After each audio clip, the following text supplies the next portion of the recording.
The gunshot echoed across the vast Wyoming plains as Knox Blackwood reined in his stallion, Thunderbolt, and squinted at the horizon where storm clouds gathered ominously. It was 1879, 7 long years since he'd last seen Violet Kensington, and now a desperate letter from her sister had sent him racing across 3 territories to reach the town of Whispering Pines before it was too late. "Just a bit further, boy," Knox murmured to his exhausted horse, patting the animal's sweat-slicked neck. The past 4 days had been brutal, sleeping under the stars, crossing swollen rivers, and outrunning a band of outlaws who'd taken interest in his fine stallion. But none of that mattered now. Violet needed him, even if she didn't know it yet.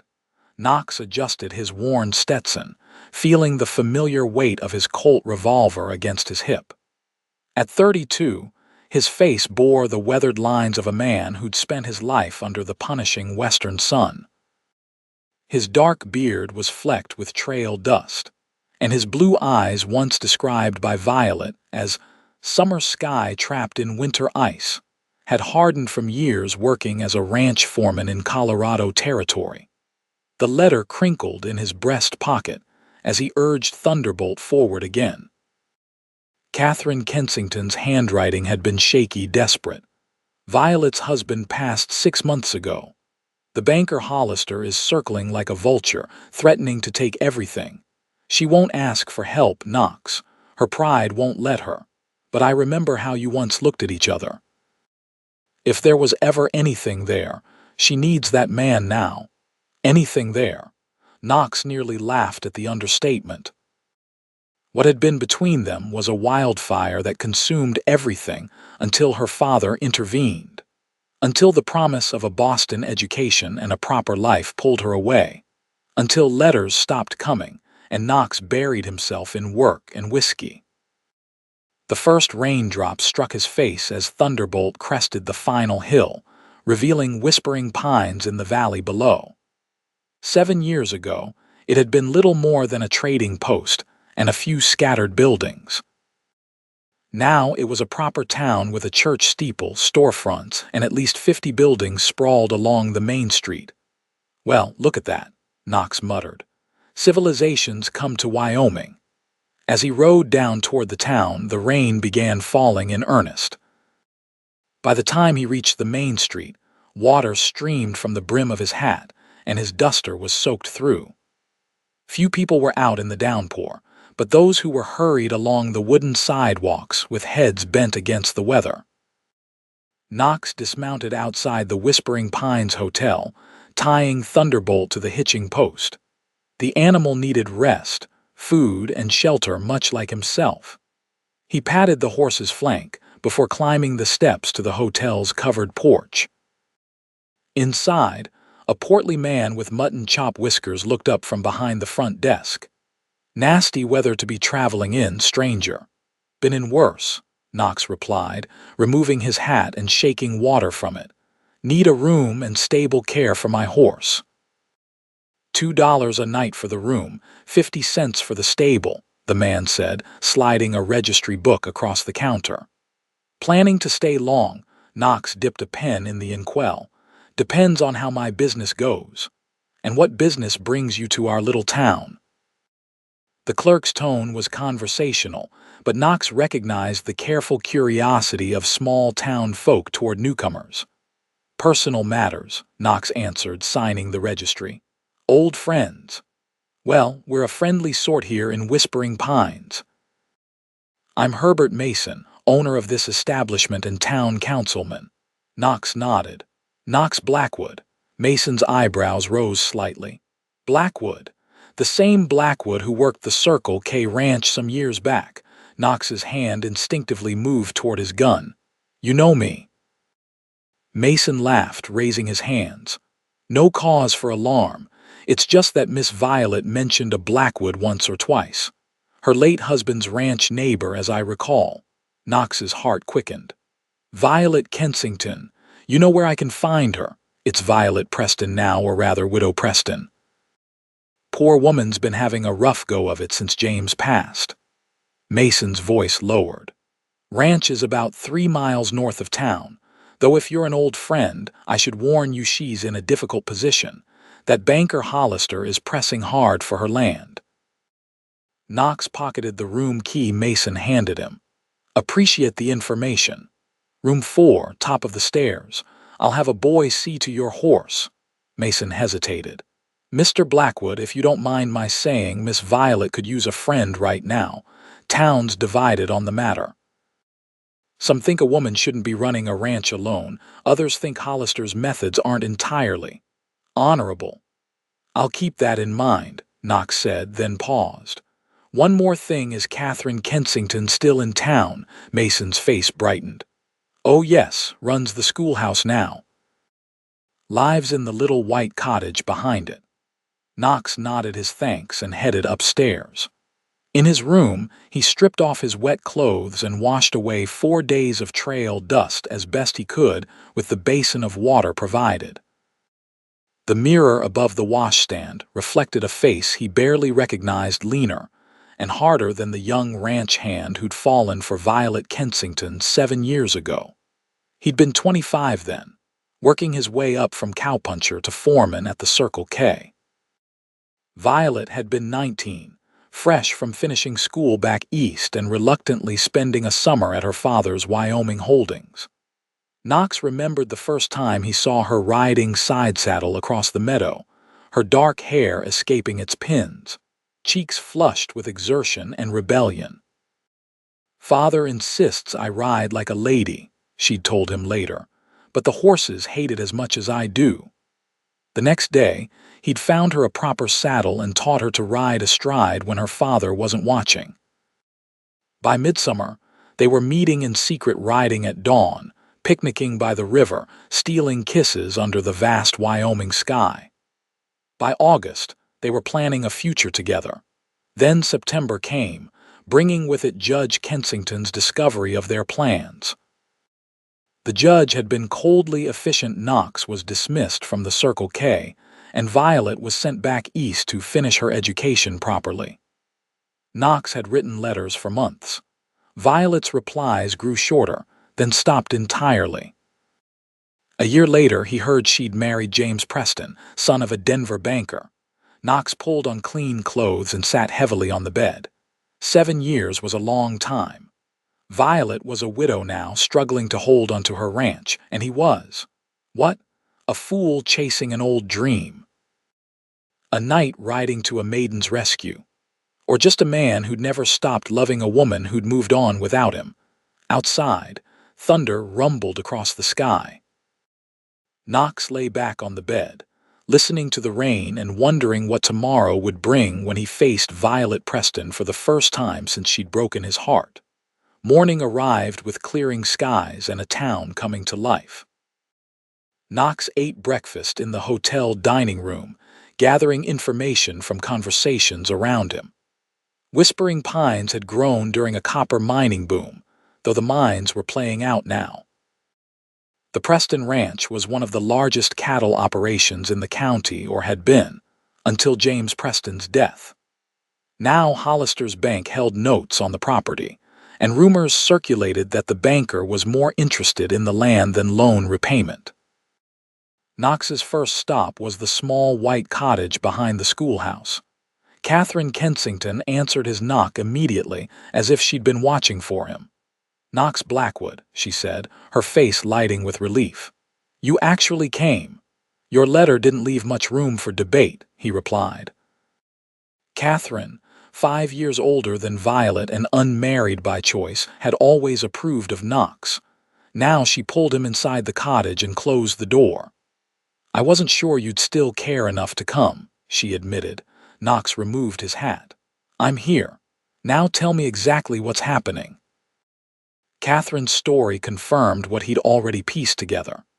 James Preston had died of pneumonia 6 months ago, leaving Violet with their 5-year-old son, William, and a ranch heavily mortgaged to expand their herd. Hollister had called in the loans immediately upon James's death, giving Violet until the end of summer to pay in full. The ranch is profitable, Catherine explained, but not enough to pay everything at once. Violet's tried selling stock, but prices are down. She's dismissed most of the hands to save money, keeping only old Hank and young Miguel. Two men can't run a cattle operation that size, Knox said. I know. She's working herself to exhaustion. Catherine's voice broke. Knox, I wouldn't have written if I thought there was another way. Violet's too proud to ask for help and too stubborn to give up. Does she know you contacted me? Catherine shook her head. She never speaks of you, not since. Well, not for years. Knox stood, placing his hat back on. I should go see her. Wait. Catherine caught his arm. There's something else you should know. Hollister's not just after the ranch, he's after Violet. He's proposed marriage twice already, presenting it as a solution to her problems. Knox's jaw tightened. I see. Be careful, Knox. Violet's not the same girl you knew. Life has made her cautious, especially with her son to protect. And I'm not the same man, he replied.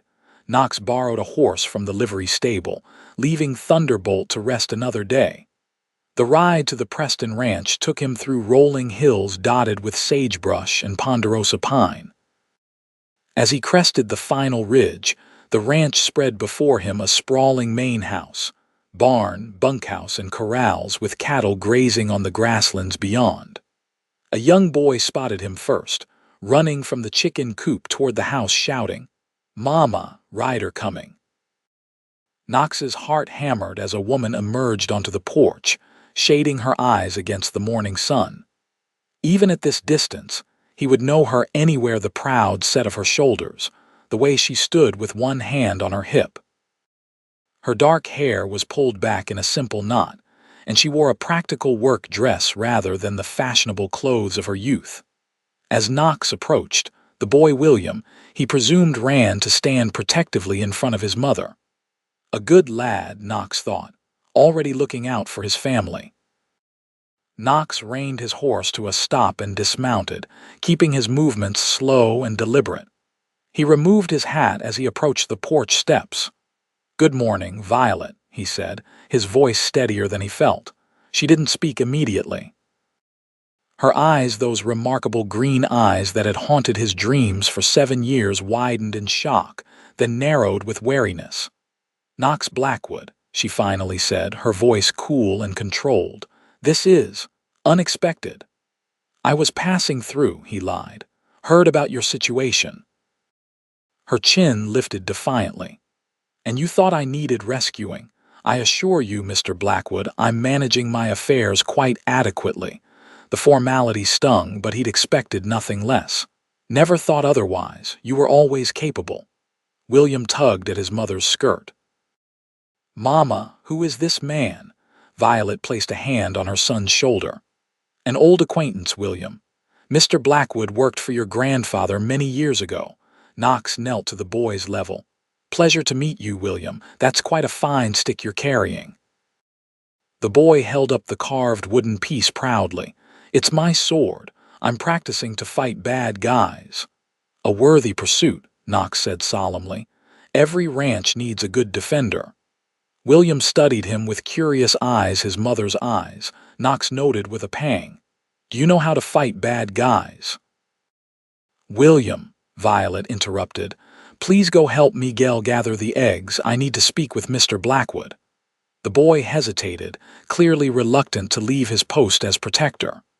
It's all right, partner, Knox assured him. Your mama and I are old friends.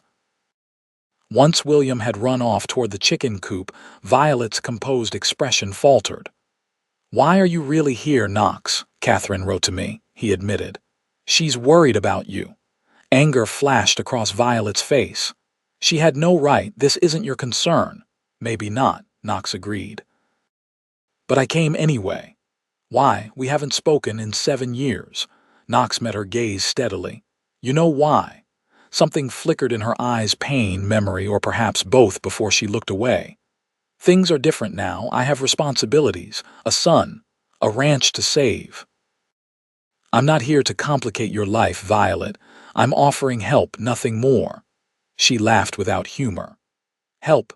What exactly do you propose? To pay off Hollister, to run my ranch for me. Or perhaps you're offering marriage as a solution just like him. The bitterness in her voice caught him off guard. I'm offering an extra pair of hands and someone who knows cattle. Nothing more, nothing less. You can accept or refuse. Violet studied him for a long moment, weighing his words against whatever calculations were running through her mind. Finally, she sighed. 2 men quit last week. Miguel's good with horses but too young for the heavy work. Hank's back is troubling him again. She gestured toward the fields. We need to move the herd to summer pasture before the lower meadow dries out completely. It wasn't acceptance, not exactly, but it was an opening. Knox nodded. I can start today. $10 a week plus meals. The bunkhouse has empty beds. Fair enough. Violet turned to go back inside, then paused. Knox, thank you for not mentioning the past in front of William. He doesn't need to be confused by complicated histories. Before Knox could respond, the sound of approaching hoofbeats drew their attention. A man in a fine suit rode toward the house, accompanied by 2 rougher-looking riders. Violet's posture instantly stiffened. Hollister, she muttered, then called to her son. William, come inside now. The boy raced back to the house as the 3 riders approached. Knox stepped to Violet's side, instinctively placing himself between her and the newcomers. Mrs.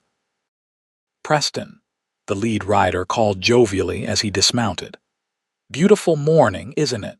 Franklin Hollister was in his 40s, well-groomed and expensively dressed, with the soft hands of a man who'd never worked a day of physical labor. His smile didn't reach his cold eyes, which assessed Knox with immediate suspicion. Mr. Hollister, Violet acknowledged, I wasn't expecting you today. Just riding by, thought I'd check on your progress. Hollister's gaze remained on Knox. I don't believe I've had the pleasure. Knox Blackwood, Knox offered, not extending his hand. New hand at the Preston Ranch. Hollister's eyebrows rose. Indeed. I was under the impression Mrs. Preston was reducing staff, not hiring. Mr. Blackwood has experience with cattle drives, Violet said smoothly. We need to move the herd to summer pasture. How fortunate he arrived just when you needed him. Hollister's tone suggested he found it anything but fortunate, though I wonder if investing in more labor is wise, given your financial situation. Knox felt Violet tense beside him but admired how her voice remained steady. I'm well aware of my obligations, Mr. Hollister. Moving the herd ensures better weight gain, which means better prices at market. Of course, Hollister said dismissively. Though I've been thinking, Mrs. Preston, it might be simpler to sell the herd now. I have buyers interested. You could clear your debts immediately and avoid all this struggle. At summer prices, that would barely cover half what I owe, Violet replied. Better half now than nothing later, Hollister said, his pleasant facade slipping. The offer I made last week still stands. A partnership would resolve everything neatly. Knox didn't miss the implication, nor the way Hollister's eyes roved possessively over Violet. His hand instinctively moved closer to his gun. Thank you, but my answer hasn't changed, Violet said firmly. Now if you'll excuse us, we have work to do. Hollister's smile tightened. As you wish, Mrs. Preston, but remember the note comes due August 1st. That's less than 2 months away. He glanced at Knox. I hope your new employee understands the temporary nature of his position. Knox met the banker's gaze evenly. I understand exactly what's happening here. Something in Knox's tone made Hollister step back slightly. He tipped his hat to Violet. Good day, Mrs. Preston. I'll be in touch. As the 3 men rode away, Violet let out a shaky breath. That man makes my skin crawl. Seems the feeling's mutual, Knox observed. His friends look more like hired guns than bankers. Bolton and Reeves, Violet said quietly. They work for him, though no one's quite sure what they do. James never trusted them. She looked at Knox. This is what you're getting into, Knox. Hollister wants this land and he's not particular about how he gets it. Knox held her gaze. All the more reason you shouldn't face him alone. For the first time, Violet's composure cracked, revealing the exhaustion beneath. I've been alone for 6 months. I'm managing. You don't have to be alone anymore, Knox said softly. The moment stretched between them, heavy with unspoken words and memories. Then William burst from the house, breaking the tension. Mama, I found Pa's spyglass in the drawer. He stopped short, noticing the atmosphere. Are the bad men gone? Violet quickly composed herself, kneeling to her son's level. Yes, they're gone. And Mr. Hollister isn't bad exactly. He's just determined, William frowned. He makes you sad. Sometimes grown-ups disagree about business, Violet explained, smoothing his hair. Now, why don't you show Mr. Blackwood to the bunkhouse? He'll be staying with us for a while, helping with the ranch. William's face brightened. Really? Can you ride horses? Do you have a gun? Can you teach me to rope like Miguel does? Knox couldn't help smiling at the boy's enthusiasm. Yes to all three, though the gun's just for protection, not for showing off. And I'll teach you to rope if your mother approves. Violet straightened. We'll see. For now, just show Mr. Blackwood where to put his things. Then you have reading lessons with Aunt Catherine this afternoon. As William led Knox toward the bunkhouse, chattering excitedly, Knox glanced back at Violet. She stood on the porch watching them, her expression unreadable. Whatever she felt about his return, Knox knew one thing for certain: he wasn't leaving her to face Hollister alone. No matter how much she insisted she didn't need him. The bunkhouse was simple but clean, with 6 bunks, though only 2 showed signs of use. An elderly man with a white beard looked up from mending a bridle as they entered. Hank, this is Mr. Blackwood, William announced importantly. He's going to help with the cattle and teach me to rope. Hank squinted at Knox. Blackwood, from the Circle K, Knox nodded. Long time ago. The old man's weathered face cracked in a smile. Well, heard you moved down Colorado way. He extended a gnarled hand. Hank Wilson, been working Preston land since before the missus was married. Knox shook his hand, recognizing a loyal employee when he saw one. Good to meet you, Hank. Sounds like we've got our work cut out for us. That we do. Miguel and I been trying, but there's just too much for 2 men, especially with my back acting up. Hank glanced at William.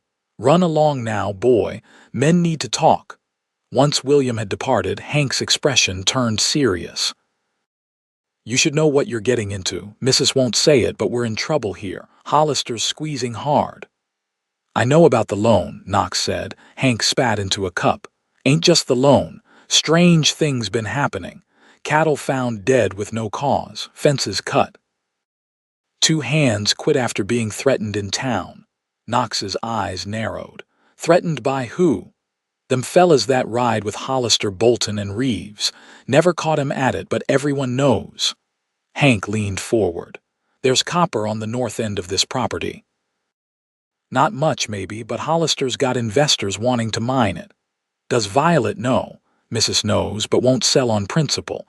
Says her husband loved this land, wanted to build something for their boy. Hank studied Knox carefully. Catherine sent for you, didn't she? Knox nodded. Good. Mrs. needs someone she can trust, even if she's too stubborn to admit it. Hank stood with a wince. Come on. I'll introduce you to Miguel, then we've got cattle to move. The next few days fell into a rhythm of hard work from dawn until dusk. Knox, Hank, and Miguel, a skilled 17-year-old vaquero, began moving the cattle to higher pastures. Violet worked alongside them, proving she hadn't forgotten the riding and roping skills Knox had taught her years ago. They rarely spoke of personal matters. During the day, they discussed cattle, weather, and ranch operations. At night, Knox ate dinner with the others in the main house before retiring to the bunkhouse, watching Violet read to William or help him with simple arithmetic. On the 4th evening, after William had gone to bed, Knox found Violet on the porch, staring at account books by lamplight. Her hair was loose around her shoulders, and the lines of fatigue around her eyes were pronounced. "You should rest," he said, leaning against the porch railing. She glanced up. "These figures won't add themselves. Mind if I look?" When she hesitated, he added, "I kept the books at the Morrison Ranch in Colorado for 5 years. After a moment, she handed him the ledger. Knox studied the neat columns of numbers, noting the careful economizing and the looming loan payment. "If we get top dollar for the herd, you'll still be short," he observed. "I know." Violet ran a hand through her hair. "I've written to James's parents in Denver, but they never approved of him marrying me. They haven't even come to see William since the funeral." Knox closed the book. "What about your father?" Violet's laugh was bitter. "Judge Kensington. He disowned me when I married James against his wishes. The last letter I received from him said I'd made my bed and should lie in it." Knox winced. Judge Kensington's stubborn pride had clearly not softened with age. "I'm sorry. Don't be. I chose this life." She looked out at the darkened landscape. James was a good man, kind, gentle with William.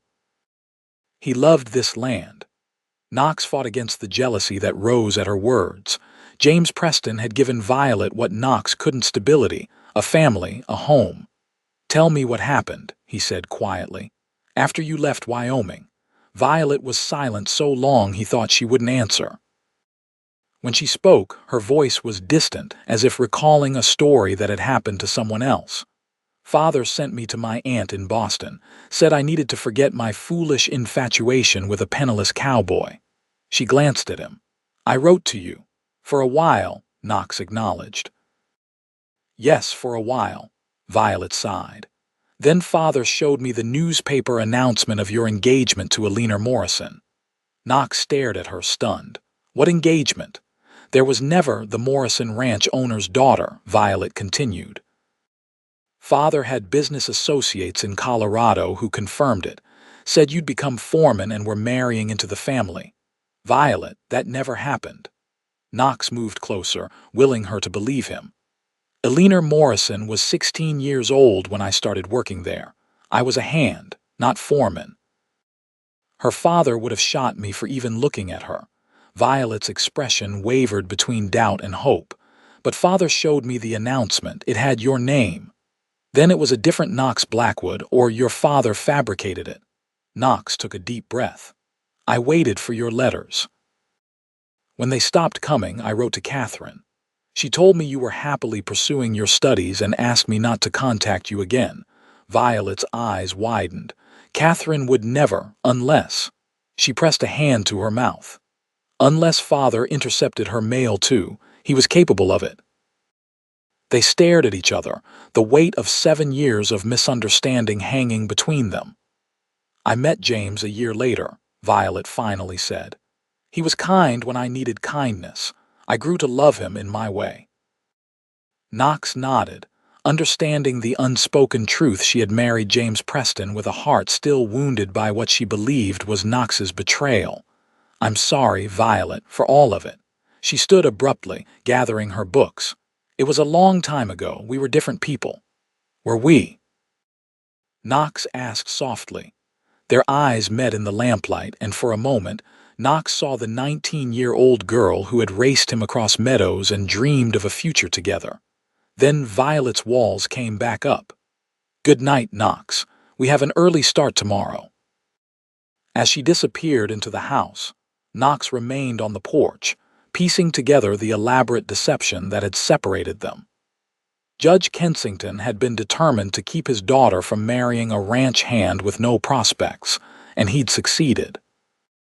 Now, 7 years later, Knox had a chance to prove he was worthy of the woman he'd never stopped loving if she would let him. The next morning brought unexpected visitors. Knox was mending a fence near the house when he spotted 3 riders approaching Catherine Kensington, Sheriff Thomas Bailey, and a stout woman he didn't recognize. Violet emerged from the house as they arrived, William at her side. "Catherine, is something wrong?" Catherine dismounted quickly. "Nothing's wrong. We've brought news and Martha Jenkins." The stout woman climbed awkwardly from her horse. "Mrs. Preston, begging your pardon for arriving unannounced." Sheriff Bailey tipped his hat to Violet, then nodded to Knox. "Blackwood. Sheriff." Knox had met Bailey briefly in town. When registering his firearm, a formality the sheriff insisted on for all newcomers. Bailey seemed competent and fair-minded, though clearly aware of the tensions surrounding the Preston ranch. "Martha has information about Hollister you need to hear," Catherine explained. Violet ushered everyone inside, sending William to help Miguel with the horses. Once they were seated in the modest parlor, Martha Jenkins twisted her handkerchief nervously. "I've worked as Mr. Hollister's housekeeper for 3 years," she began. "Yesterday, I was cleaning his study when I overheard him speaking with Mr. Bolton and that mining man from Denver." "Mining man?" Violet asked sharply. "Mr. Hargrove.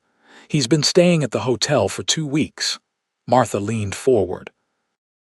"They didn't know I was there. Mr. Hollister said he'd have the Preston property by August 1st one way or another, said the mining company would pay triple what the land is worth for cattle ranching." Sheriff Bailey cleared his throat. "Mrs. Jenkins came to me with this information this morning." "While overhearing a private conversation isn't evidence of wrongdoing, I thought you should be informed." "There's more," Martha continued. "Mr. Hollister told them if Mrs. Preston wouldn't sell willingly, they'd increase the pressure. Mr. Bolton laughed and said something about accidents happening all the time on ranches." Knox's hand clenched into a fist. "That explains the cut fences and dead cattle." Violet's face had gone pale. "Are you suggesting they might?" "I don't know what they're planning," the sheriff said carefully. "But I'd advise caution. Keep your people close to the house, especially after dark." "What about William?" Violet's voice trembled slightly. "He rides out with Miguel sometimes." Catherine reached for her sister's hand. "He should stay with me in town until this is resolved." "He'd enjoy being near the other children." Violet nodded slowly. "Yes, perhaps that would be best." After the sheriff and Martha departed, Catherine remained to help Violet pack William's things. The boy protested until Knox promised to teach him extra roping tricks when he returned. "It's just for a little while, partner," Knox assured him. "Like a vacation in town."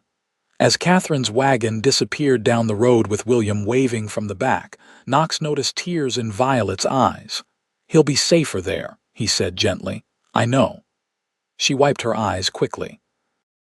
"I just hate that it's come to this. This is his home." "And it will remain his home," Knox promised.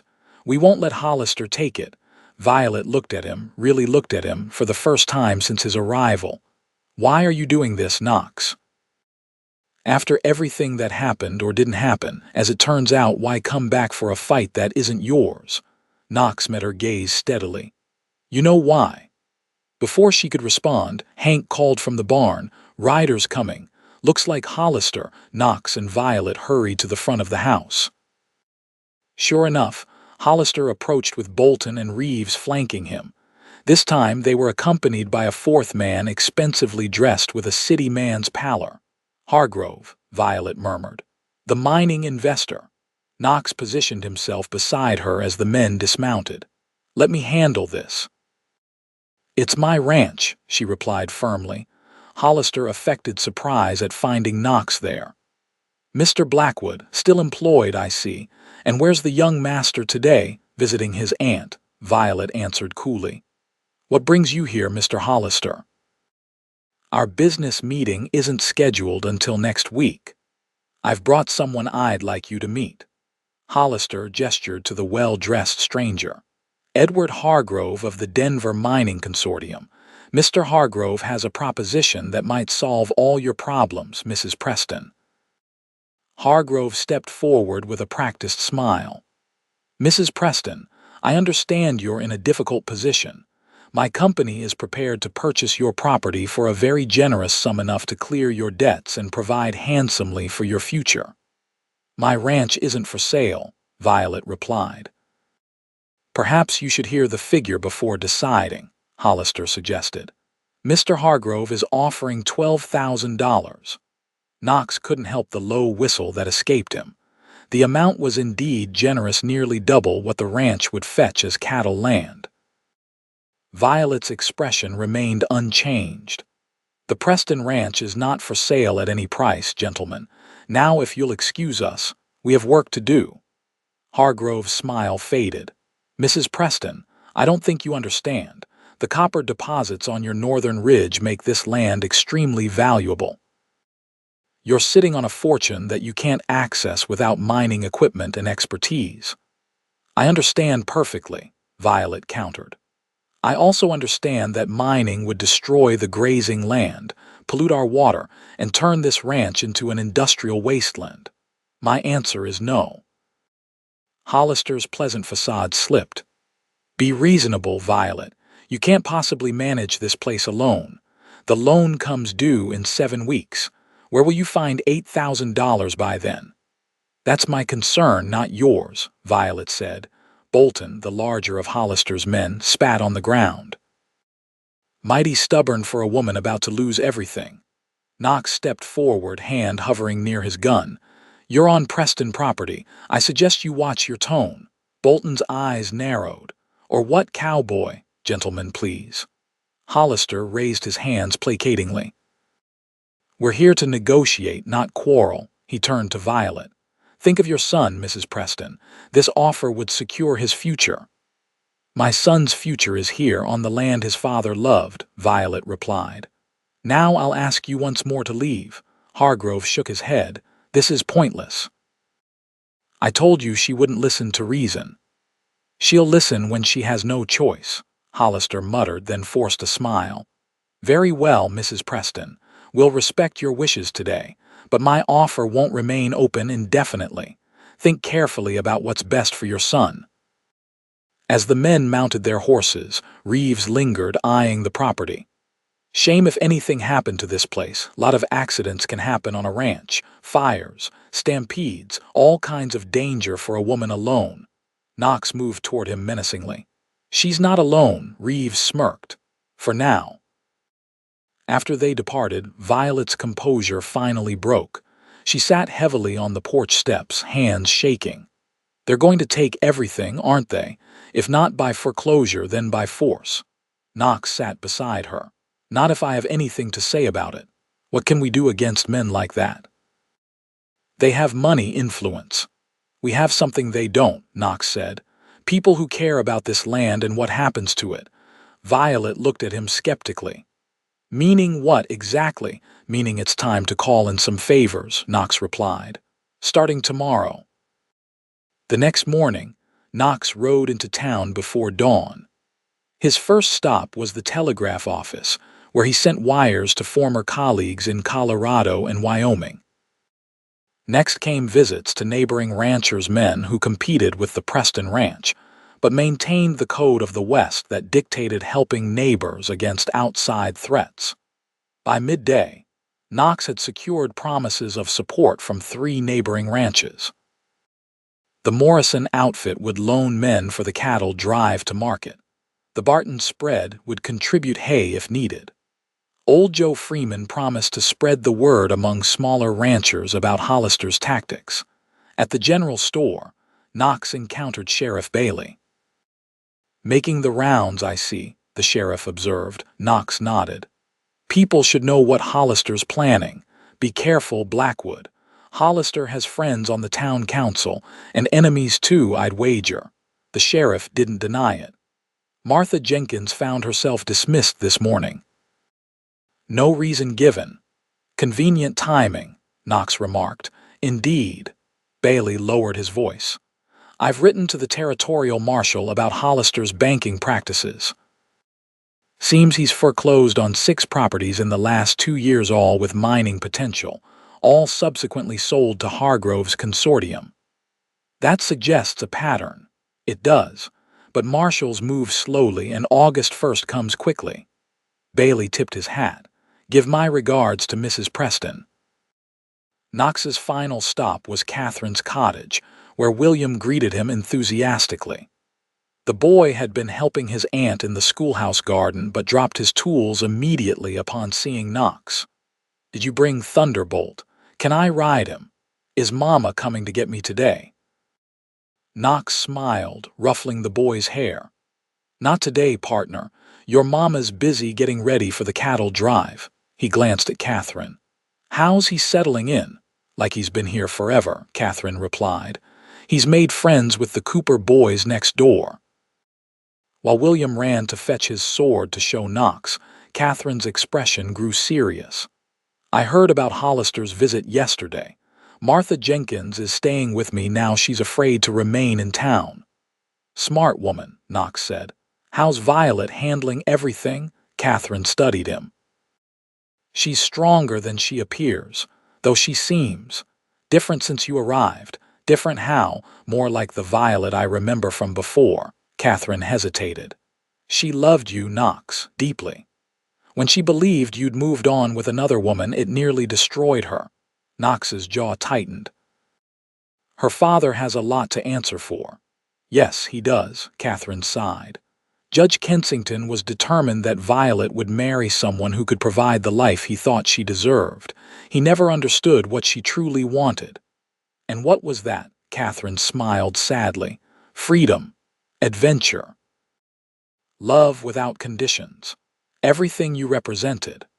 William returned with his wooden sword, and Knox spent the next hour teaching him basic roping techniques, using a clothesline in Catherine's backyard. The boy was a quick study, his enthusiasm reminding Knox painfully of Violet at 19. As Knox prepared to leave, Catherine pressed a package into his hands. Violet's favorite apple cake, and a book for those long evenings. She always loved poetry. Knox raised an eyebrow. "Playing matchmaker, Catherine," she smiled innocently. "Simply being hospitable to my sister's employee." The ride back to the ranch took Knox past Hollister's imposing house on the edge of town. As he passed, he noticed Bolton and Reeves loading rifles into saddlebags outside the stables. The men spotted him and abruptly stopped their work, watching as he rode by. Knox returned their stares evenly, hand resting on his holstered gun. The message was clear on both sides. Neither was backing down. At the ranch, Knox found Violet and Hank sorting cattle in the north pasture. Miguel rode up from the creek, reporting that the southern fence line was secure. "Town's buzzing with talk," Knox told them as they rode toward the house. "Word of Hollister's mining plans is spreading. Most folks don't like the idea of their valley being turned into a mining camp." "Public opinion won't pay my loan," Violet replied practically. "No, but it might buy us time." Knox described his arrangements with neighboring ranchers. "If we can get the cattle to market sooner and fetch a better price, we might have enough to make a partial payment. Hollister would have a hard time for closing if you can show good faith." Violet considered this. "The cattle aren't at ideal weight yet. Morrison's offering supplemental feed," Knox said. 3 weeks of that and they'll be ready." "That's cutting it close to the deadline." "Sometimes close is all you get," Knox replied. That evening, after dinner, Knox presented Catherine's gifts. Violet's expression softened at the sight of the cake. "Catherine remembers everything," she murmured, then noticed the book. "Wordsworth. I haven't read poetry in years. Your sister thought you might enjoy it again." Violet ran her fingers over the leather binding.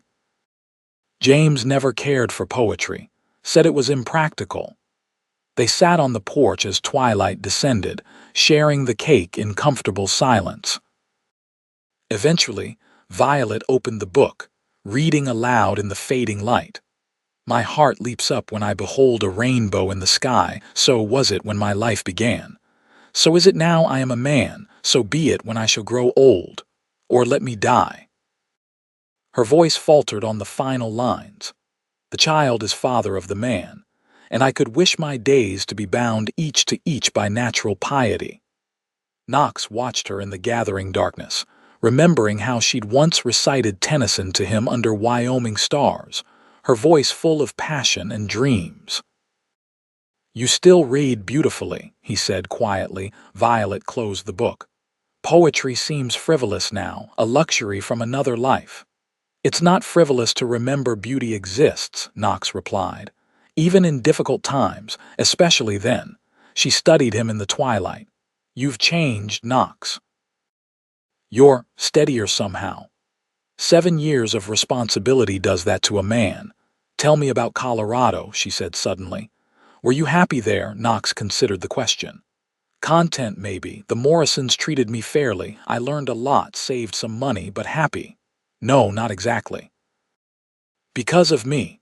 Her question was barely audible. Partly, Knox admitted. Mostly because I was running from memories instead of building something of my own. And now I'm exactly where I need to be. The certainty in his voice hung between them, neither acknowledging nor denying its implications. After a moment, Violet stood. We should rest. Dawn comes early.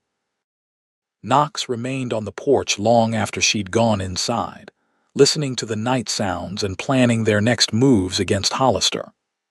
Whatever happened with Violet, whether she could ever forgive the past and consider a future with him, he was determined to save her ranch. He owed her that much, at least. The following weeks brought a flurry of activity to the Preston ranch. With help from the Morrison outfit, they began preparing the cattle for early market. The neighboring Barton ranch sent hay and grain to supplement the herd's diet. Miguel's uncle arrived with 2 nephews to help with the roundup. Hollister and his men made themselves scarce, but remained a constant threat. Twice, they found fences cut on the north boundary. Once, someone spooked the cattle near the creek, causing a small stampede that fortunately resulted in no injuries or losses. Knox took to patrolling the property at night, often accompanied by Miguel or one of his cousins. Violet objected initially, insisting she take shifts as well, but Knox persuaded her that managing the ranch during the day required her full attention and rest. William visited on Sundays with Catherine, his presence brightening the increasingly tense atmosphere. The boy was fascinated by the preparations for the cattle drive and begged to be included. When you're older, Violet promised. For now, you're helping most by staying safe with Aunt Catherine. 3 weeks before the loan deadline, Knox received a telegram from his former employer in Colorado. Arriving July 15 with buyers from Denver Stop, bringing 6 hands stop hold best cattle stop. Knox showed the message to Violet as they inspected the herd. James Morrison knows cattle buyers all over the territory. If anyone can get us top dollar, it's him. Hope flickered in Violet's eyes for the first time in weeks. Even with the best price, we'll still be short. I've been thinking about that, Knox said carefully. I have savings. Not enough for the whole amount, but maybe enough to cover the shortfall. Violet stopped walking. I can't take your money, Knox. Consider it an investment, he replied. I've been looking to buy into a ranch for years. The Preston operation is a good bet. You want to be my partner. After all this is over, her tone was skeptical. Knox met her gaze. I want to help you keep what's yours, the rest we can figure out later. Before Violet could respond, Miguel galloped toward them, his expression urgent. Riders coming, many men. Knox's hand went to his gun as they hurried toward the house. How many? 8, maybe 10, Miguel reported. Not Hollister's men. Different. As they reached the yard, the riders appeared on the ridge trail-worn cowboys led by a stocky man with a silver beard. Knox broke into a grin. Morrison. You're early, James Morrison dismounted with the ease of a man half his age. Figured you could use the help sooner rather than later. He tipped his hat to Violet. Mrs. Preston, sorry about the unannounced arrival. Violet smiled warmly. Any friend of Knox's is welcome here, Mr. Morrison, especially one bringing cattle buyers. They'll be along in a few days, Morrison explained. Thought we'd get the herd sorted first, identify your prime stock. He gestured to his men. Brought my best hands. They'll bunk wherever you can put them. The bunkhouse is mostly empty, Violet said. We'll make room. Morrison's arrival changed the dynamic at the ranch dramatically. With 8 experienced hands helping, the cattle were sorted and readied for market in half the time. Morrison himself inspected every animal, marking the best specimens for the Denver buyers. "You've done well with this herd," he told Violet. "James Preston knew his cattle." "He learned from his father," Violet replied. "The Preston men have been ranching for 3 generations. It shows." Morrison glanced at Knox. "Blackwood tells me you've had trouble with the local banker." Violet's expression tightened. "Mr. Hollister has his eyes on our property for mining interests." "Seen it before," Morrison nodded. "Mining money is changing the territory, not always for the better."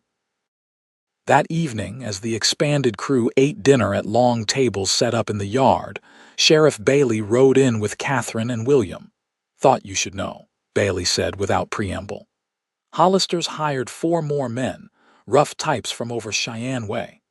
Knox and Morrison exchanged glances. "Expecting trouble?" Morrison asked. "Planning it, more like," the sheriff replied grimly. "Word is they've been asking about your cattle drive plans, when you're moving, which route." Violet paled. "They wouldn't dare attack a legal cattle drive." "Wouldn't they?" Bailey sighed. "I've got no legal grounds to stop them from riding where they please. Just wanted you forewarned." Catherine put her arm around William, who was listening with wide eyes. "Perhaps we should take William back to town." "No," Violet said suddenly. "If they're watching the ranch, I want William here, protected by our men." She looked at Morrison. "If you're willing." "My boys and I didn't ride all this way to leave a woman and child undefended," Morrison assured her. "We'll set watches through the night." After the others had retired, Knox found Violet in the parlor studying a map of the territory. "We could take the western route," she said without looking up. "It's longer but follows the river most of the way. Less chance of ambush." Knox examined the map. "More chance of losing cattle in the river crossings. And the extra days would put us dangerously close to the loan deadline." "Then what do you suggest?" "We send a decoy drive," Knox said. "Split the herd. Send the prime cattle with half the men by the eastern route while the rest take the standard trail, making plenty of noise and dust." Violet considered this. "Hollister's men would follow the larger group. That's the idea." Knox traced the eastern route on the map. "It's rougher terrain, but with fewer cattle and good hands, we could make good time. Morrison and I would go with the prime stock. You'd stay here with William and enough men to protect the ranch." "No," Violet said firmly. "I'm going with the prime cattle. This is my ranch, my responsibility." Knox recognized the determined set of her jaw. "It's dangerous, Violet. So is losing everything my husband built for our son." She met his gaze steadily. "I'm going, Knox, either with you or without you." Knox knew arguing was pointless. "Then Catherine stays here with William and at least 4 men." Violet nodded. "Morrison can oversee the decoy drive. Miguel knows these lands better than anyone. He should guide our group." As they worked out the details, Knox marveled at Violet's tactical thinking. The shy, poetry-loving girl he'd known had become a strategist, a fighter. He'd always known she had strength, but seeing it in action stirred something profound in him: pride, admiration, and an even deeper love than he'd felt 7 years ago. When they finally had a plan, Violet straightened from the map with a wince, rubbing her neck. "You should rest," Knox said gently. "So should you," she replied. "You've been taking night watches for weeks." "I'm used to it." Violet studied him in the lamplight. "Why did you really come back, Knox? And don't say it was just Catherine's letter." Knox considered his words carefully. "When I heard you were in trouble, nothing could have kept me away. Not pride, not the past, nothing. Even though you thought I'd chosen another man. Even after 7 years of silence, even then." Knox met her gaze directly. "Some feelings don't die, Violet. They just wait." The vulnerability in her eyes nearly undid him. For a moment he thought she might step toward him, might bridge the careful distance they'd maintained. Instead, she gathered the maps. "We should tell Morrison our plan in the morning," she said, her voice carefully neutral. "The cattle drive leaves in 2 days." Knox nodded, accepting the change of subject. "Get some sleep, Violet. Tomorrow will be busy." As she passed him on her way upstairs, she paused. "Knox, thank you for coming back. For everything." Before he could respond, she continued up the stairs, leaving Knox alone with the echo of her words and the hope they kindled. Dawn on departure day brought organized chaos to the Preston ranch. The larger portion of the herd, nearly 200 head of average cattle, was readied for the standard route with Morrison and 4 of his men. The prime stock, 60 of the best animals, would take the eastern route with Knox, Violet, Miguel, 2 Morrison hands, and Hank, who insisted he was fit enough despite his back troubles. Catherine would remain at the ranch with William, protected by Miguel's uncle and cousins. The sheriff had promised to check on them daily. William was distraught at being separated from his mother. "Why can't I come with you? I can ride now." Violet knelt before her son. "This is a dangerous job, William. I need you to be brave and stay with Aunt Catherine. Can you do that for me?" The boy's lower lip trembled, but he nodded solemnly. "Will you bring me something from town?" "A new book," Violet promised. "And perhaps Mr. Blackwood will find you a proper rope of your own."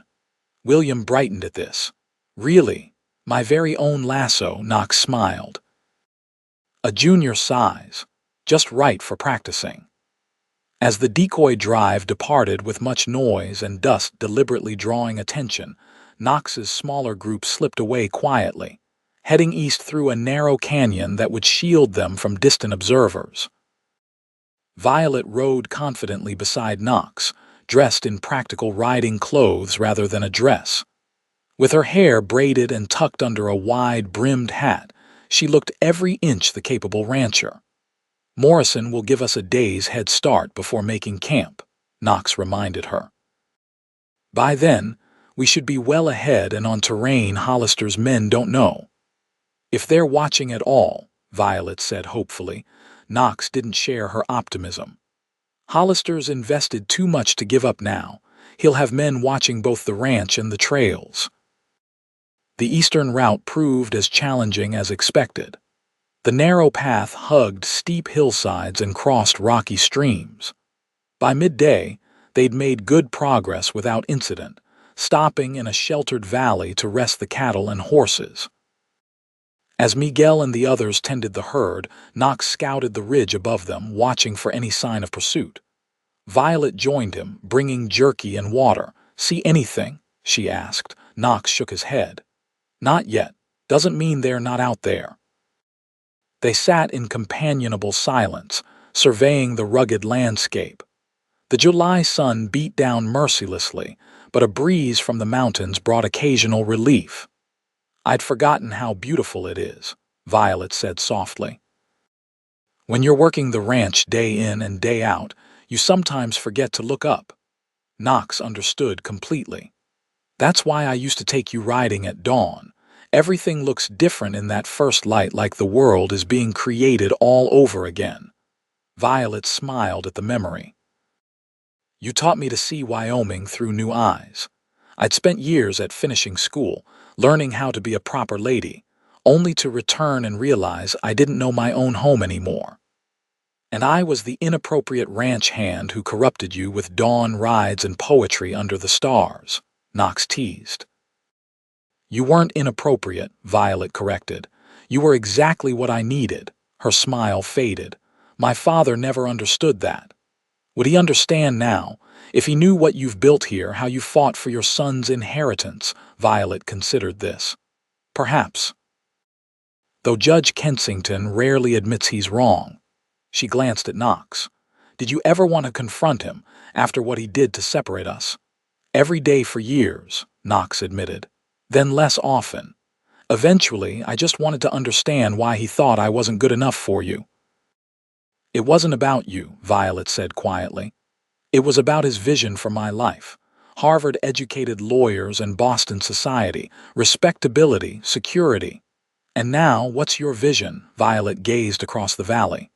A safe home for William, a profitable ranch, maybe. She hesitated. Maybe someone to share it with who understands what it means to love this land. Before Knox could respond, Miguel appeared on the trail below, signaling urgently.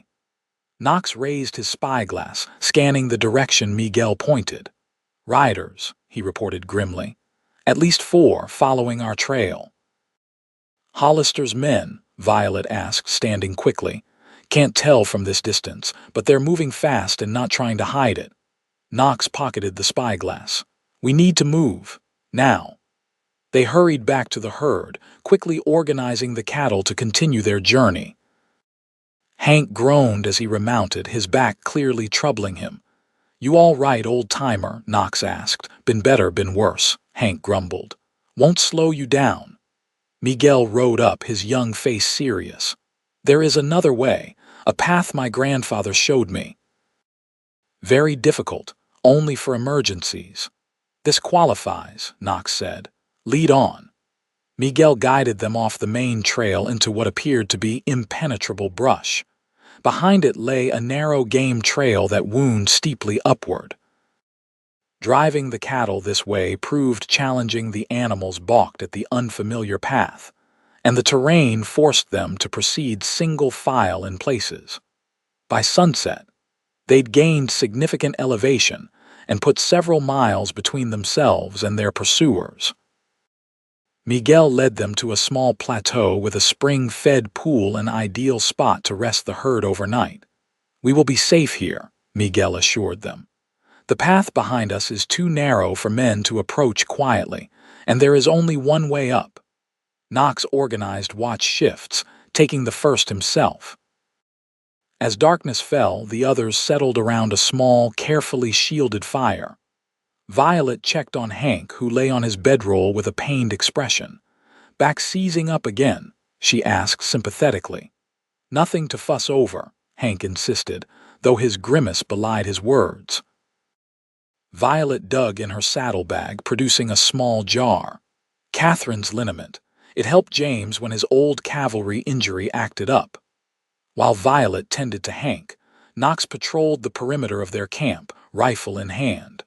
The moon was nearly full, illuminating the landscape in silver light. From their elevated position, he could see for miles, including the pinprick of a campfire far below. Their pursuers had stopped for the night. Later, when the others slept, Violet joined Knox at his lookout position. She handed him a cup of coffee from the fire. "Any sign of them?" she asked. "They've made camp about 3 miles back," Knox replied. "They'll have a hard time following us tomorrow if Miguel's route is as challenging as he says." Violet wrapped her coat tighter against the night chill. "I've been thinking about what happens after this if we succeed in paying Hollister, if the ranch is safe." Knox waited, not wanting to interrupt whatever she was working toward saying. "I meant what I said earlier," she continued, "about wanting someone who understands this life. Who loves it as much as I do." She looked at him directly. "I thought that person was gone from my life forever." Knox set down his coffee. "Violet, please let me finish." She took a deep breath. "When James died, I thought my heart was done with love. That I'd had my chance, built a good life, and now my only purpose was securing William's future. Then you rode back into my life, and everything I thought I knew about myself came into question." "What are you saying?" Knox asked, barely daring to hope. "I'm saying that feelings don't just wait, Knox. Sometimes they hide even from ourselves." Violet stepped closer. "I love James. He was a good husband and father, but what I felt for you, what I still feel, it's different. It always has been." Knox reached for her hand, half expecting her to pull away. She didn't. Her fingers twined with his, warm and certain. "I've loved you since I was 25 years old," Knox said softly. "That never changed, not for a single day." In the moonlight, Violet's eyes shimmered with unshed tears. "We lost so much time. Or maybe we needed that time," Knox suggested. To become the people who could find each other again. Violet smiled through her tears. When did you get so wise? Somewhere between Colorado and Wyoming, I suppose. Her laugh was soft and sweet, a sound Knox had carried in his memory for 7 years. When she stepped into his arms, it felt like coming home after a very long journey. Their kiss was gentle at first, tentative with the weight of the past and the uncertainty of the future. Then it deepened. Years of longing and loss transformed into rediscovered passion. When they finally parted, Violet rested her head against his chest. We should focus on saving the ranch, on getting through tomorrow safely. We will, Knox promised, and then we'll figure out the rest together. The moment was interrupted by Miguel's soft approach. My turn to watch, he reminded them. Knox nodded, reluctantly stepping back from Violet. Keep a sharp eye. I don't trust how easily they followed us today. As they returned to camp, Violet whispered, Whatever happens tomorrow, Knox, I'm glad you came back. Knox squeezed her hand. Get some rest. Tomorrow will be the hardest day yet. Dawn brought fog rolling across the plateau, limiting visibility to mere yards. Knox consulted with Miguel, who seemed concerned. The path down is dangerous in fog, the young man explained. Very steep. Cattle could fall. And waiting gives those men time to catch up, Knox noted. Hank, moving stiffly but determined, joined their discussion. Fog works both ways. They can't see us either. Violet considered their options. We push on. Slowly, carefully, the fog will burn off as the day warms. They began their descent with extreme caution. Miguel led, with Violet and Knox guiding the nervous cattle down the treacherous path. The Morrison hands brought up the rear, watching for pursuit. By mid-morning, the fog had indeed begun to lift, revealing a dizzying drop on one side of the narrow trail. The cattle, sensing danger, moved with uncharacteristic docility, following the lead steer's cautious progress. As they rounded a sharp bend, Miguel suddenly raised his hand, signaling a halt. Knox rode forward to join him. What is it? He asked quietly. Miguel pointed to the path ahead, where fresh boot prints were visible in the damp earth. Someone has been here, recently. Knox dismounted to examine the tracks. Heading up, at least 2 men. Impossible, Miguel whispered. No one knows this path except my family. Someone does now, Knox said grimly. He turned to Violet, who had joined them. We might be riding into an ambush. Violet's face set with determination. Options? Limited, Knox admitted. We can't go back up, not with the cattle, and the trail's too narrow to turn around. So we proceed, Violet decided. But ready for trouble, Knox nodded. Miguel, ride ahead carefully, see what's waiting. Hank, get the Morrison boys to secure the rear. No one sneaks up behind us. As Miguel disappeared around the bend, Knox drew Violet aside. If there's shooting, you get down and stay down. No heroics. Same goes for you, she replied firmly. They waited tensely for Miguel's return. When he reappeared minutes later, his expression was grim. 2 men, armed, waiting where the path widens near the bottom, he reported. They have horses hidden in the trees, blocking our exit, Knox concluded. Likely while the others catch up from behind. We're trapped, Violet whispered. Not quite. Knox studied the terrain. Miguel, is there any way to bypass them? Any fork in the path? Miguel shook his head, then hesitated. There is no path, but my grandfather once showed me where the mountain lions descend. It is very steep, only for desperate times. This qualifies, Violet said, echoing Knox's words from the day before. Can the cattle manage it? Knox asked. Not all, Miguel admitted. But you and the Senora could, with the horses.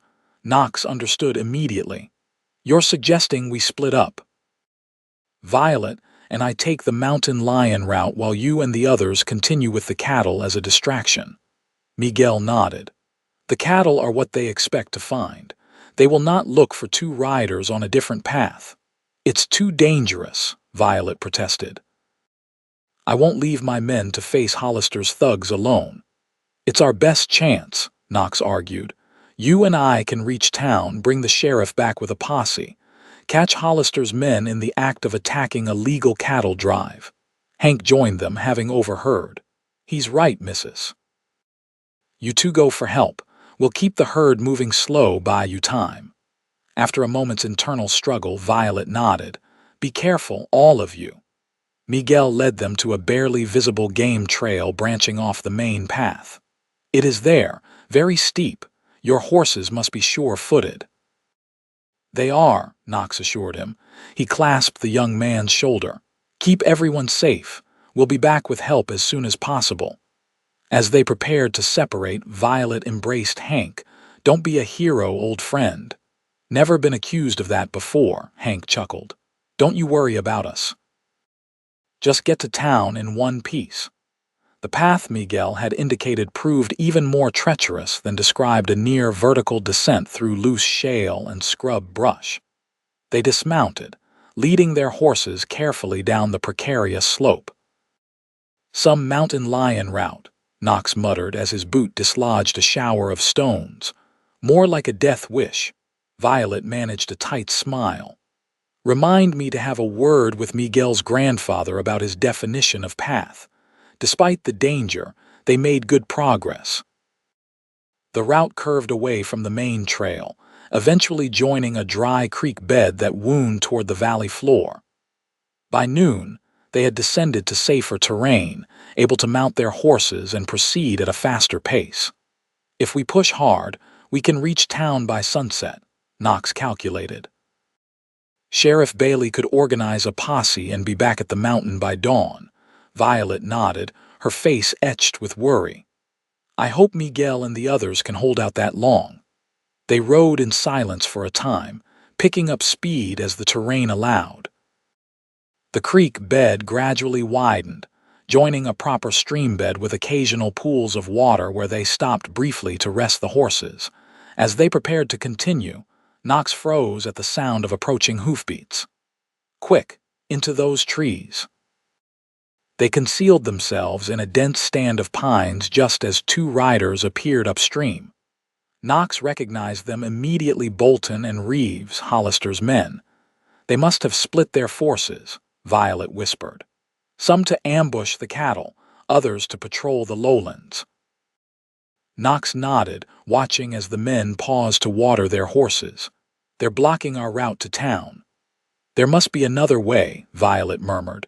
Knox studied the terrain. If we follow this stream southeast instead of south, we might be able to circle around them. It's longer but safer. What about Miguel and the others?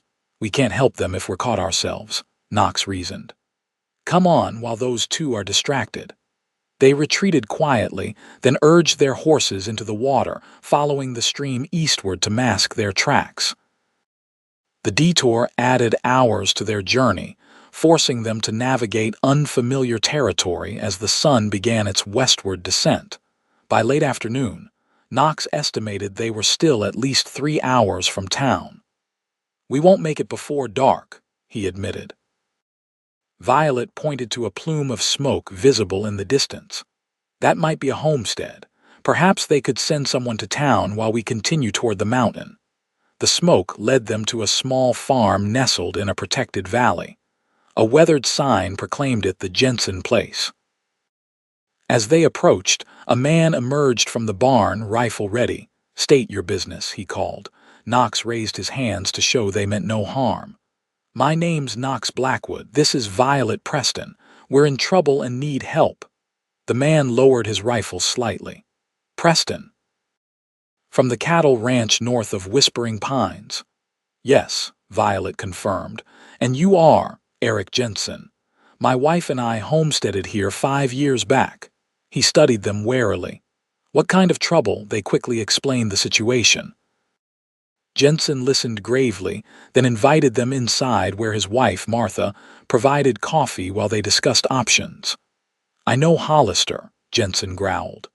Tried to foreclose on the Wilkins place last year, got their land for pennies on the dollar. He won't get mine, Violet said firmly. Jensen nodded approvingly.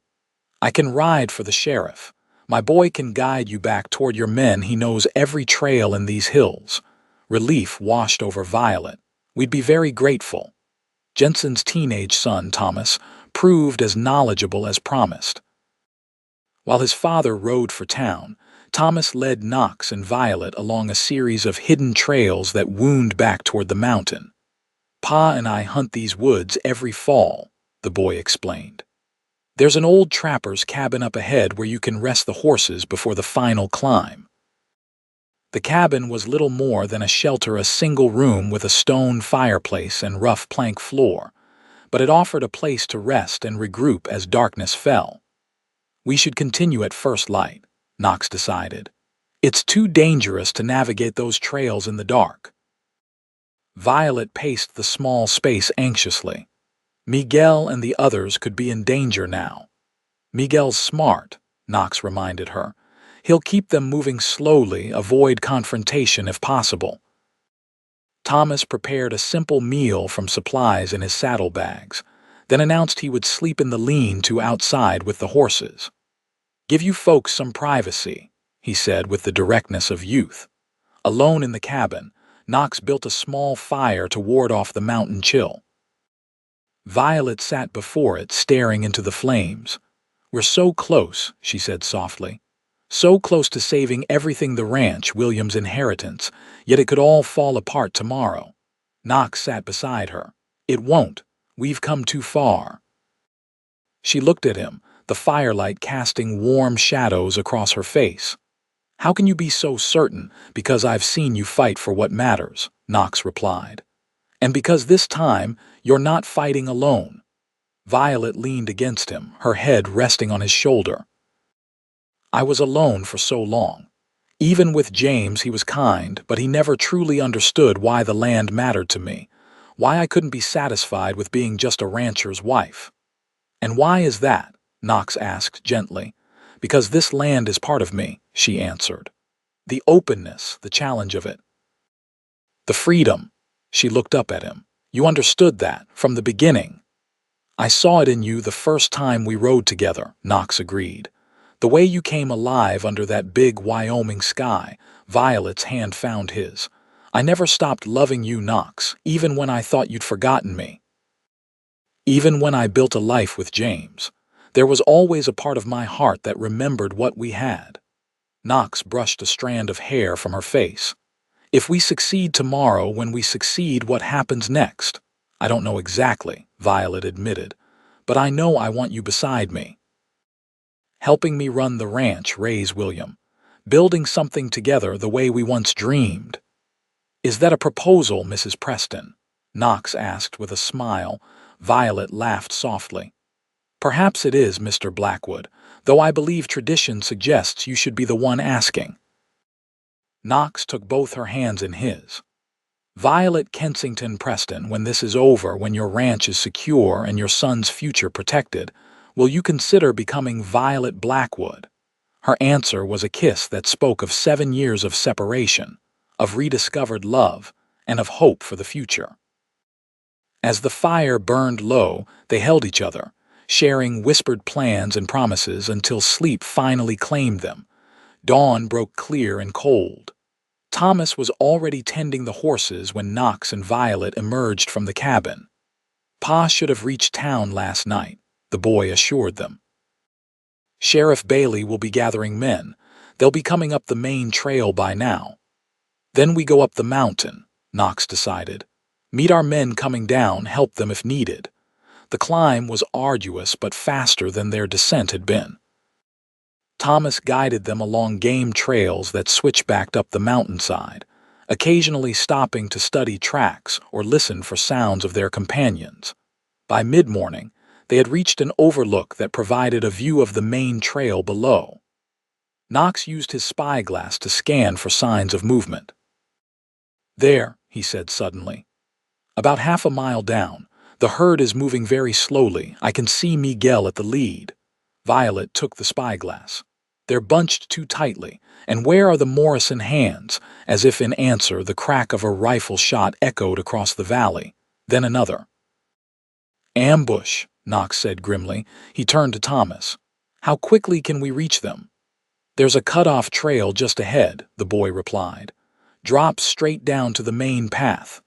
They rode hard for the cutoff, then descended as rapidly as safety allowed. The sounds of gunfire grew louder as they approached sporadic shots rather than sustained fighting. They're pinned down, Knox assessed. Hollister's men are probably trying to scatter the herd, create confusion. As they reached the main trail, they found Hank sheltering behind a boulder, rifle ready. His face lit with relief at the sight of them. About time you showed up, he called. We've got trouble. Knox and Violet dismounted, securing their horses before joining Hank. Thomas remained with the animals, keeping them calm. What's the situation? Knox demanded. 4 of Hollister's men up ahead blocking the trail, Hank reported. 2 more behind us. They started shooting about an hour ago, trying to spook the cattle. Miguel and the Morrison boys are keeping the herd together, but we're stuck. Anyone hurt?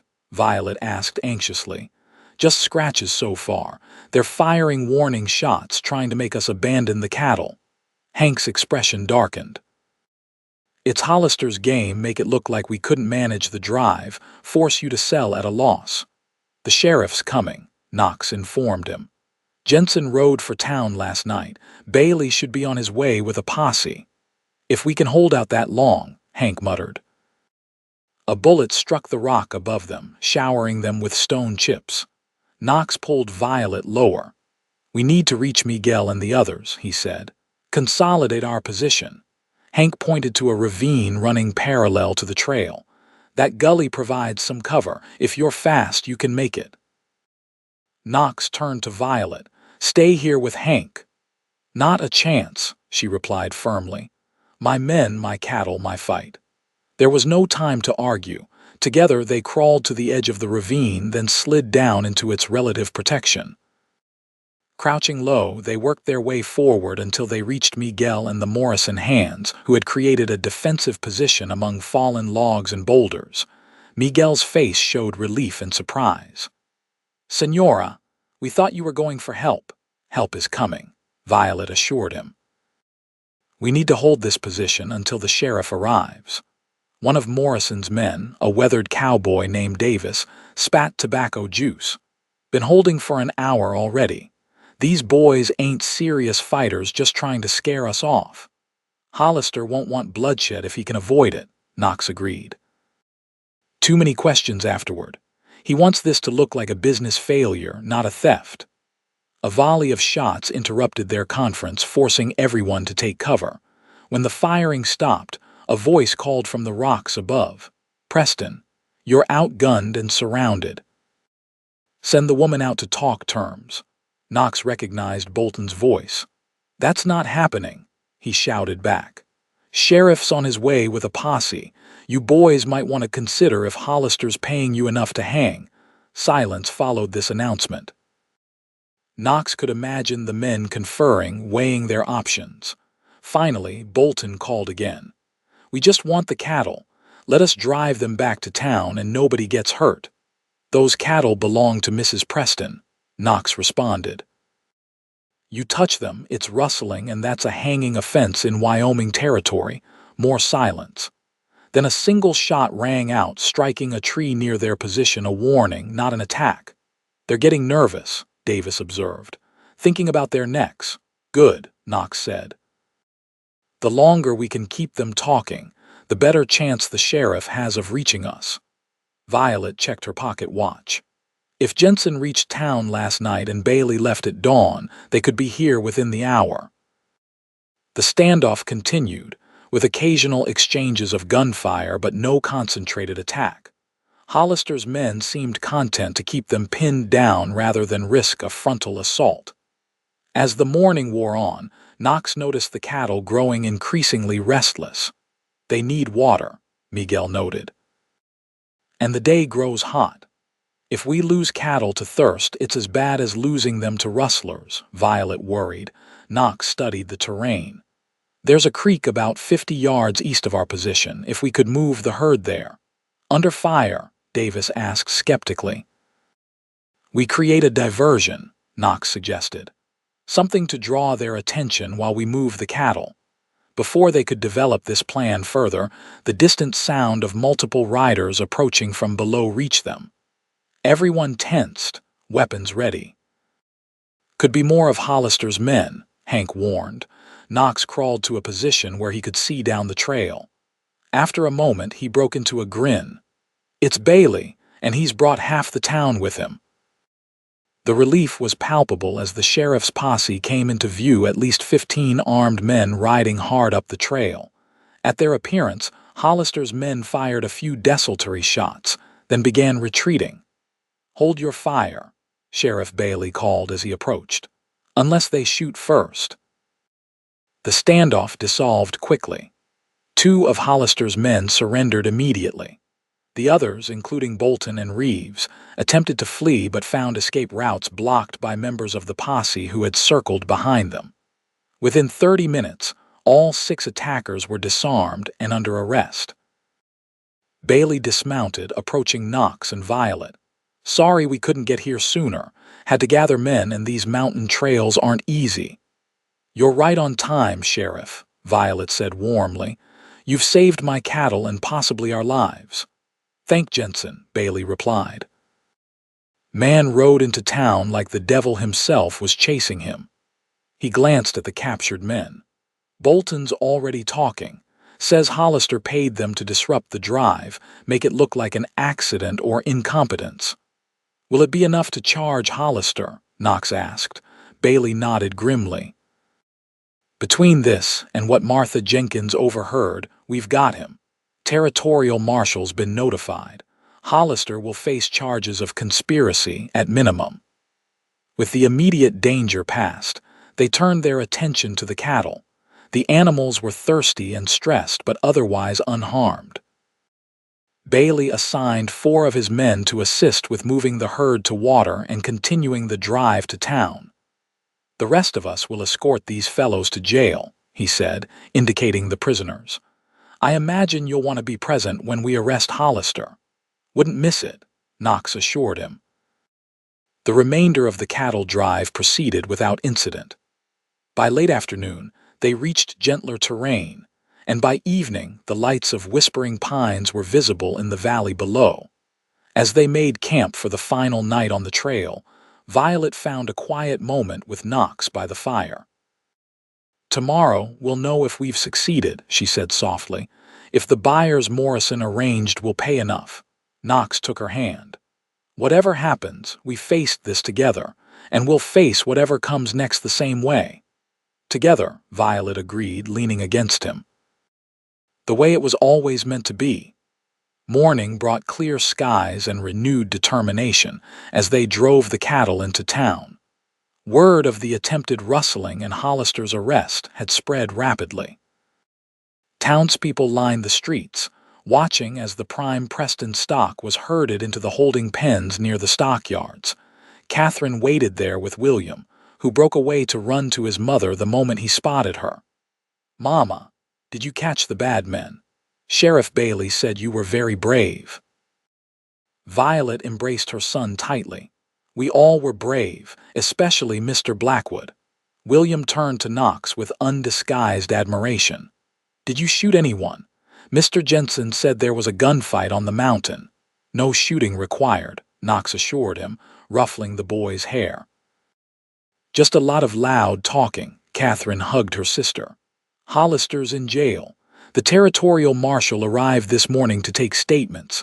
The whole town's talking about nothing else." "And the buyers?" Violet asked anxiously. "Waiting at the hotel," Catherine replied. "Mr. Morrison is with them now." The cattle sale proceeded better than they had dared hope.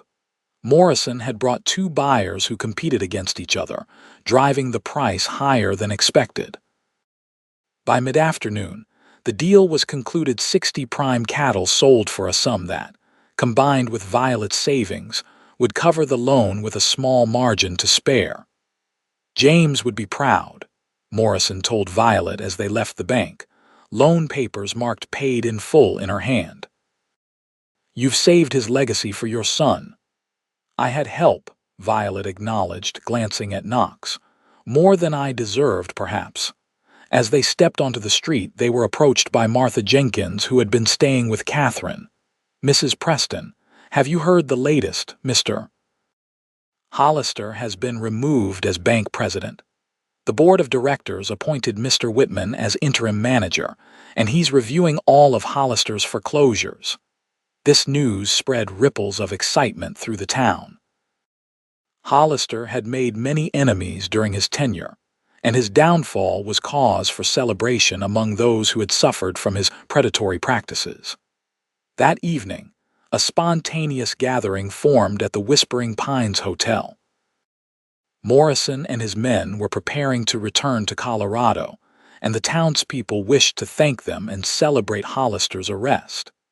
The dining room overflowed with well-wishers, many stopping to congratulate Violet on saving her ranch. As the celebration continued, Knox found a quiet moment with William, presenting him with the promised rope. "It's sized just for you," Knox explained, showing the boy how to hold it. "We'll practice when we get back to the ranch." William looked up at him curiously. "Are you coming back with us?" "Mama said you might stay." Knox chose his words carefully. "Would you like it if I stayed?" The boy considered this seriously. "Yes, you make Mama smile, and you know about horses and cattle and fighting bad guys.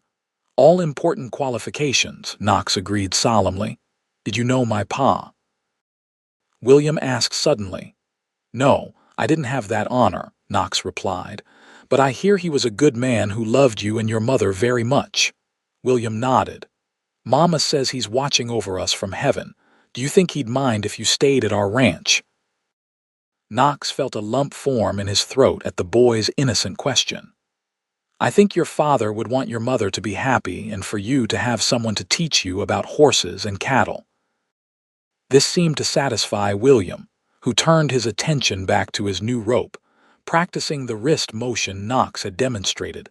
Later, as the celebration wound down, Knox found Violet on the hotel's side porch, gazing at the stars. The same stars, he thought, that had witnessed their first declarations of love 7 years ago. "Quite a day," he remarked, joining her at the railing. "Quite a week," she corrected with a smile. "Sometimes I can't believe it's over, the threat, the fear." "Not over," Knox said. "Just beginning." "The next chapter." Violet turned to face him. "I've been thinking about that next chapter, about what you asked at the trapper's cabin." Knox's heart quickened. And I think William would benefit greatly from having a father figure in his life," she said formally, then broke into a smile. "And I would benefit greatly from having the man I love beside me every day." "Is that a yes, Mrs. Preston?" Knox asked, drawing her closer. "It's a yes, Mr. Blackwood," Violet replied. "Though I should warn you, ranching with me won't be peaceful. I'm stubborn, opinionated, and not inclined to sit quietly while men make decisions." "I would expect nothing less," Knox assured her. "Your spirit is what I fell in love with 7 years ago. It's what I love now." Their kiss was a promise of partnership, of family, of a future built together on the land they both loved. Epilogue. 1 year later, the autumn sunset painted the Wyoming sky in shades of gold and crimson as Knox Blackwood stood on the porch of the Preston Blackwood ranch house, watching his wife and stepson return from their afternoon ride. William, now 6, sat tall in his saddle, proudly demonstrating the proper posture Knox had taught him.